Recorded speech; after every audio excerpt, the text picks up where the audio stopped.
பிஸ்மில்லாஹிர்ரஹ்மானிர்ரஹீம்.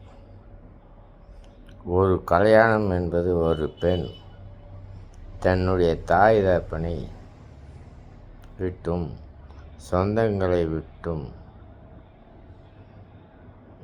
இந்த உலகத்தில் மறு வீட்டுக்கு போகிறார். இந்த மாப்பிள்ளை வீட்டார்கள் அவர்கள் அந்த பெண்ணை அமானியமாக வந்திருக்கிறது, அதை கண்ணியப்படுத்தி வைக்க வேண்டும் என்று வைத்து கொண்டார். அதை மாமியாரை அம்மா என்றும் மாமனாரை அப்பா என்றும் கூப்பிட்டு கண்ணியப்படுத்தி கொள்ள வையுங்கள். அப்பொழுது உங்களுக்கு வயதான காலத்தில் நல்ல விதமாக கவனித்து கொள்வார்கள். அல்லாஹ் தஆலா உங்களுடைய வீட்டில் பரக்கத் என்று